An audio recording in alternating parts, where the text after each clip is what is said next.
Hey guys, it's Sasha. In this video, I will talk through 7 different ways that you can raise money quickly if you don't have any cash right now. Maybe you need some money to fix your broken car. Maybe you need to replace the washing machine. Maybe you're an investor wanting to buy the dip, but you're out of money for the month. Maybe you want to pay for a vacation, buy Christmas presents, whatever the reason. Sometimes you just need that extra bit of cash and you don't have it. Now, the obvious presumption here is that you don't have a bunch of money in a secret bank account and the bank of mum and dad is not available. If you do have those options, they might work far better. I'm also presuming that you have already determined that you really do need the cash. I am not going to question your motives, and I'm not going to bother you with the obvious recommendations to spend less. I presume that you know that much already. And another really important point is that these options, the majority of these options, are not ways of making money. That's a whole different thing. This is a raising cash quickly if you need it. But at the end of the day, none of these methods just go and create money out of thin air. So one way or another, you're going to have to pay it back.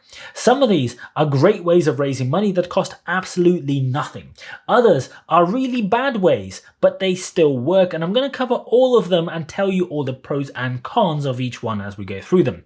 But to start with, let's talk about the most obvious and one of the worst options on this list.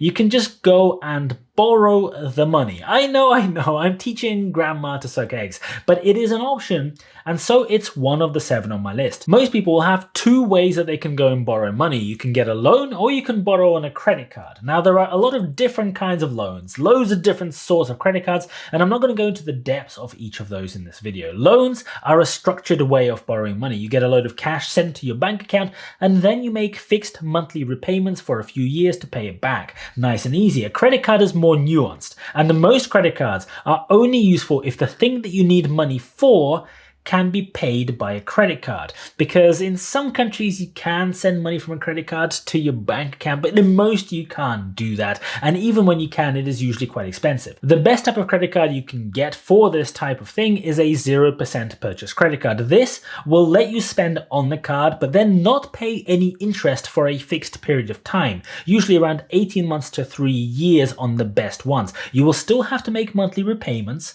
you have to remember that, but the minimum monthly repayments are going to be considerably lower than on a loan. Alternatively, you can also get a 0% balance transfer credit card instead.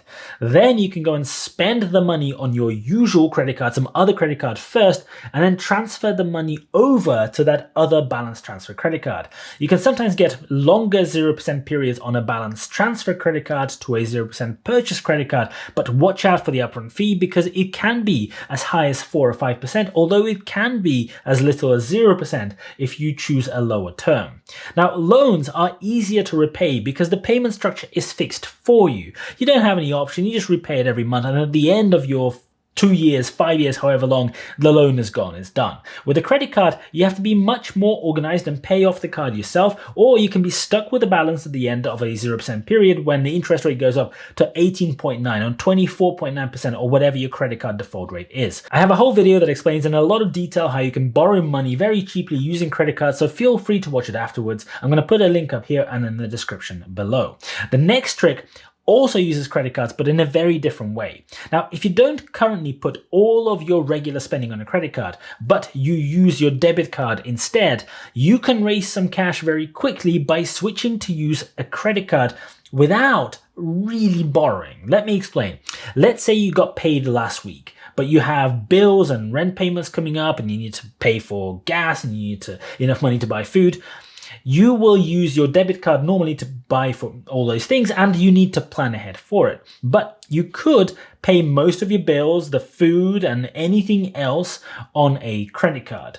So you can go and get yourself a credit card in the situation. It doesn't really matter which. Maybe get one that pays you a little bit of cash back as an extra little bonus. Then make sure that your credit card has a direct debit or autopay set up. These are the same things with different names in different countries. Make sure you set it up to pay the card in full every month. Because you're paying the credit card in full every month, you won't pay a penny in interest. So in this way, this method is great because it is completely free. And because you're repaying in full, you're not really borrowing money, except you sort of are. Because the money you would have spent in the next month on all of those bills, food, transport, whatever, will go instead onto your credit card. Then in about a month or whenever it happens, you'll get your credit card statement.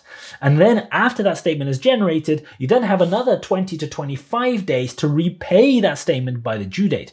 And when you repay it in full, no interest will be due.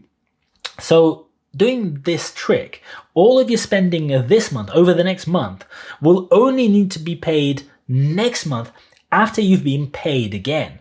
And then all of your spending next month will only need to be paid the month after, and so on and so on. So this trick means that you have magically created this little pot of money equivalent to whatever you would have spent this month over the next month that you can then put towards your emergency. You've sort of like delayed all of your spending in the future by 1 month.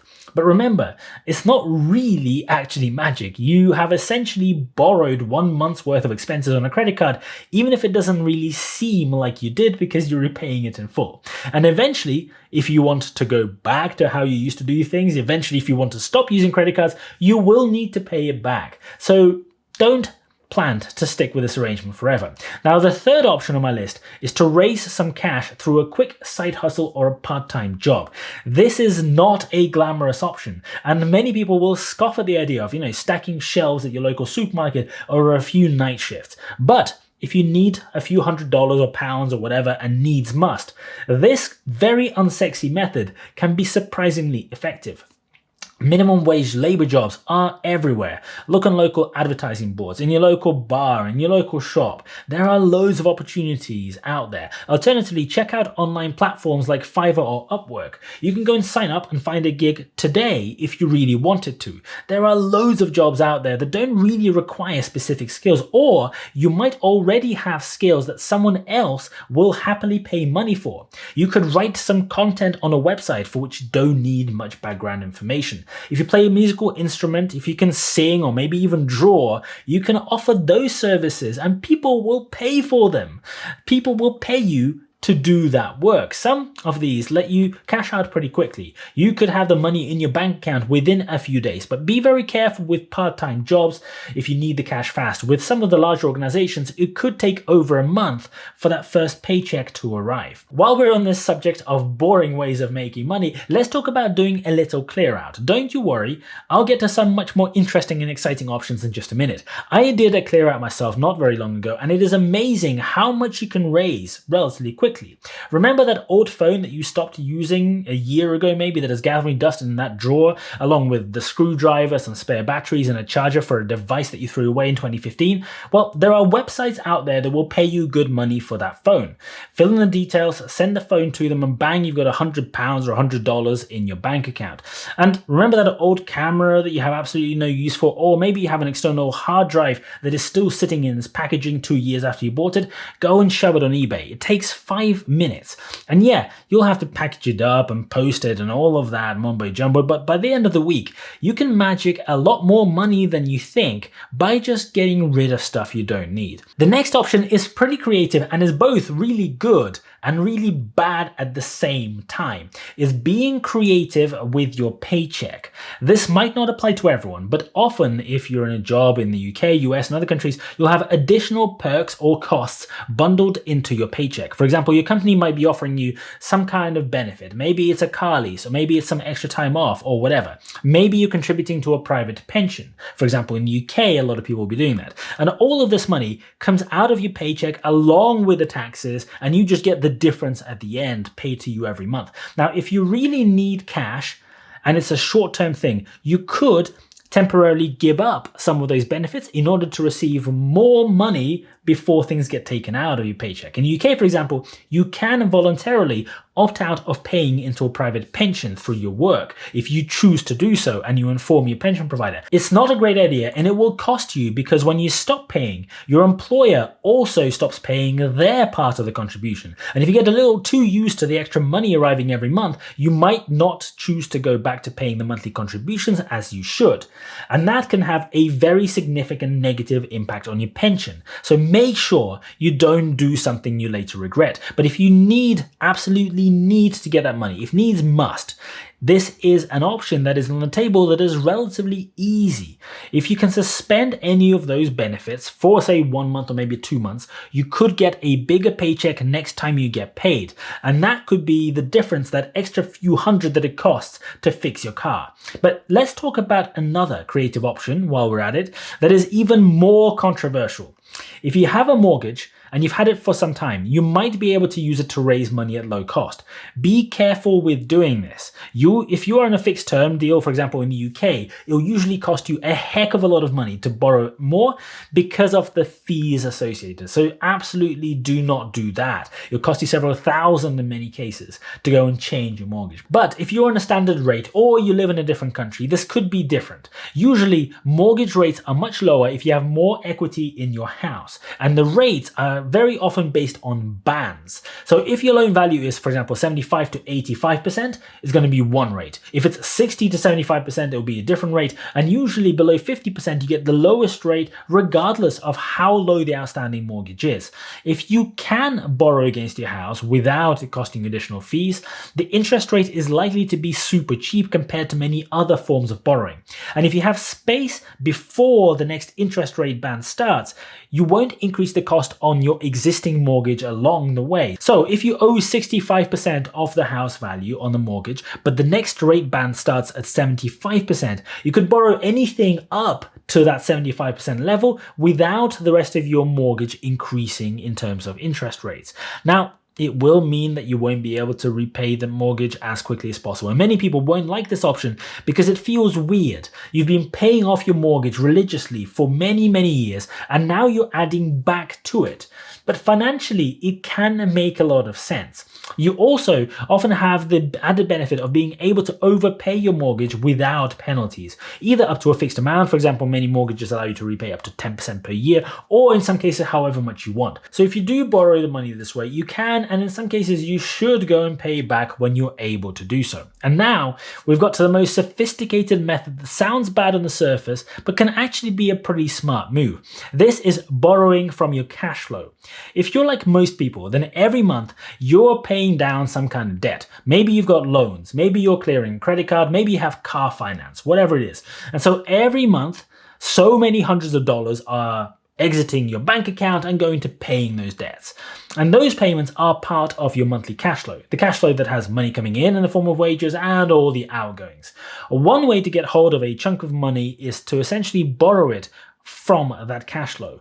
If you have loans that you've been paying back for a while and maybe you only have 1.5 or 2 years left or whatever, or any other debts that are costing you money in that monthly cash flow, you can go and refinance to longer term loans to pay off those existing ones. And by increasing the effective term on the loans that you owe, your monthly payments will reduce as well. Again, be very careful with fees, either fees for closing out some of your loans early or fees associated with taking out new debts.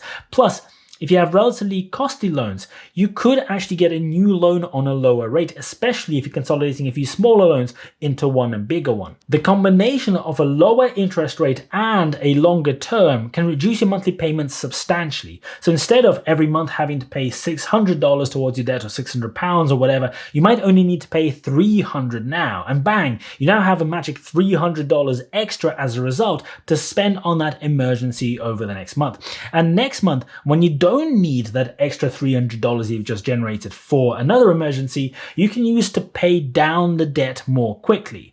Do remember that this is not a great method if you just spread your debt repayments over a longer period and do nothing else. You'll end up paying a whole lot more interest and waste a massive amount of money in the process. But if you're smart, this can give you some much needed reprieve in the short term and that cash that you really need. You just need to make sure that you are very organized and focused enough to increase your monthly repayments afterwards to clear the debt down as soon as possible. And maybe you will even be able to repay it sooner than you otherwise would.